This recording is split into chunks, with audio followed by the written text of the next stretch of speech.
warahmatullahi wabarakatuh. Perkenalkan, nama saya Salimanisa Arman dengan NIM 2530721052 dari program studi Administrasi Publik semester 2 kelas B Universitas Muhammadiyah Sukabumi. Di sini saya akan mempresentasikan PPT saya untuk memenuhi ujian mata kuliah Hukum Administrasi Negara. PPT saya yaitu berjudul Peradilan Administrasi Negara. Sebelum itu, saya akan menjelaskan terlebih dahulu apa itu negara hukum. Negara hukum adalah konsep bahwa suatu negara dijalankan berdasarkan hukum yang berlaku, bukan berdasarkan kekuasaan semata. Artinya, semua tindakan pemerintah dan masyarakat harus tunduk pada hukum. Menurut Sri Sumantri, inti dari negara hukum yaitu 1. Pemerintah dalam menjalankan tugas dan kewajibannya harus berdasarkan hukum. Yang kedua, adanya jaminan hak asasi manusia. Yang ketiga, adanya pembagian kekuasaan negara. Dan yang keempat, adanya pengawasan dari badan-badan peradilan. Selanjutnya yaitu ada unsur-unsur negara hukum. F.J. Stahel menyebutkan unsur-unsur negara hukum yaitu meliputi 1. Mengakui dan melindungi hak asasi manusia. Yang kedua, untuk melindungi hak tersebut, maka penyelenggaraan pemerintah harus berdasarkan trias politika, yaitu legislatif, eksekutif, dan yudikatif. Yang ketiga, dalam menjalankan tugasnya, pemerintah harus berdasarkan Undang-Undang Dasar.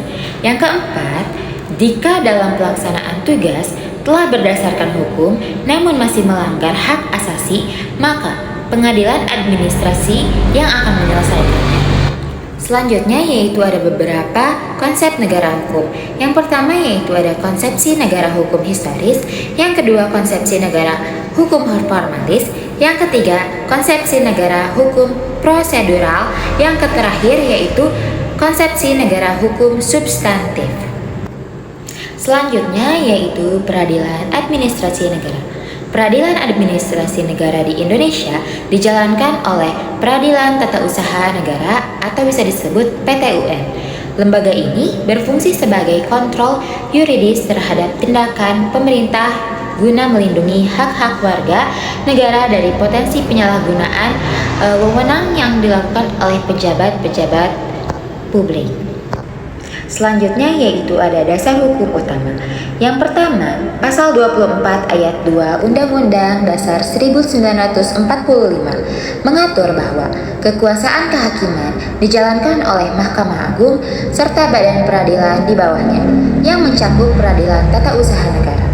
Dan yang kedua, peraturan ini diperkuat dengan Undang-Undang Dasar Nomor 5 Tahun 1986 tentang Peradilan Tata Usaha Negara, yang kemudian mengalami pembaruan melalui Undang-Undang Nomor 9 Tahun 2004 dan Undang-Undang Nomor 51 Tahun 2009. Selanjutnya yaitu ada fungsi peradilan administrasi negara. Fungsinya yaitu mengatasi sengketa yang muncul sebagai akibat dari keputusan tata usaha negara, yaitu keputusan tertulis yang dikeluarkan oleh pejabat administrasi negara. Keputusan ini bersifat konkret, individual, dan final, serta memiliki konsekuensi hukum bagi individu atau badan hukum perdata. Nah, apa sih tujuannya? Memberikan perlindungan hukum kepada masyarakat dari tindakan atau keputusan yang diambil oleh pejabat administrasi negara yang dapat menimbulkan kerugian, menjamin terciptanya pemerintahan yang bersih, transparan, dan akuntabel, serta mencegah terjadinya penyalahgunaan wewenang yang dilakukan oleh pejabat-pejabat. Peradilan administrasi negara ini sangatlah penting dalam sistem hukum Indonesia karena dapat melindungi hak-hak masyarakat dari tindakan sewenang-wenang yang dilakukan oleh pejabat-pejabat pemerintah. Langkah penting dalam menegakkan prinsip negara hukum. Selain itu juga, kita juga mendorong terciptanya tata kelola pemerintah yang baik atau bisa disebut good governance untuk memastikan keadilan dan transparansi dalam setiap aspek pemerintahan. Nah, sistem peradilan administrasi negara memiliki beberapa level, yaitu yang pertama ada level pengadilan tata usaha negara atau bisa disebut PT-UN. Yang kedua yaitu Pengadilan Tinggi Tata Usaha Negara atau bisa disebut PTTUN. Yang terakhir yaitu ada Mahkamah Agung atau bisa disebut MA. Nah, selanjutnya yaitu ada proses penyelesaian sengketa. Yang pertama, pengajuan gugatan, dan yang kedua yaitu pemeriksaan persidangan, dan yang ketiga yaitu ada putusan, dan yang terakhir adalah upaya hukum. Nah, selanjutnya yaitu ada peran peradilan administrasi negara. Yang pertama yaitu melindungi hak warga negara, dan yang kedua yaitu ada mengontrol tindakan pemerintah, dan yang ketiga yaitu mewujudkan good governance, dan yang keempat menegakkan hukum administrasi, dan yang terakhir yaitu menyelesaikan sengketa antara warga dan negara. Nah, di peradilan administrasi negara juga pastinya mempunyai tantangan. Tantangannya apa aja sih? Nah, yang pertama yaitu ada kurangnya kesadaran masyarakat, dan yang kedua yaitu pelaksanaan putusan yang belum optimal, dan yang ketiga prosesnya yang dianggap rumit dan lama, dan yang terakhir yaitu tekanan kekuasaan. Nah, selanjutnya yaitu ada pembentukan PT-UN berlandaskan dengan landasan hukum sebagai berikut. Yang pertama yaitu UUD tahun 1945, yang kedua yaitu UU nomor 5 tahun 1986 tentang Peradilan Tata Usaha Negara.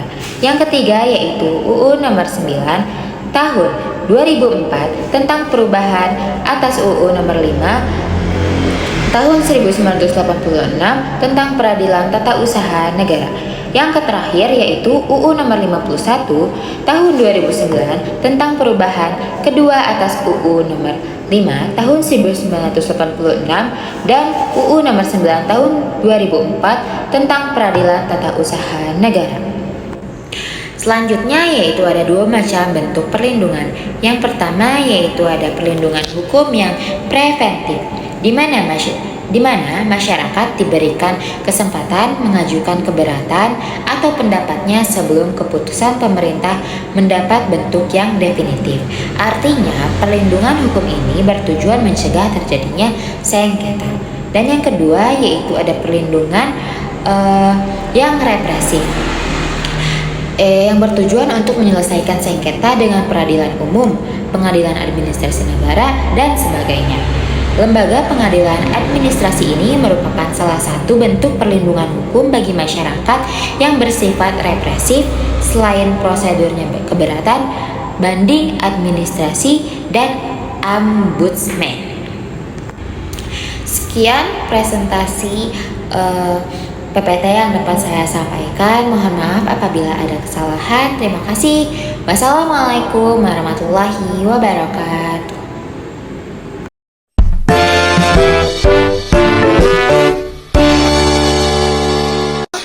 Aduh pusing, pala otak, pala Barbie pusing, bolak-balik, maju, mundur, maju, mundur. Saya beri batas waktu sampai jam 12 malam. Kalau sampai jam 12 malam nanti belum juga diupload video tugasnya, berarti kamu dan kelompokmu sudah menerima nilai kosong. Anda ingin sukses? Anda ingin maju? Anda ingin berhasil? Ya, jangan menyerah. Tekun, giat, semangat. Seperti saya ini, nih hasilnya. Kelapa.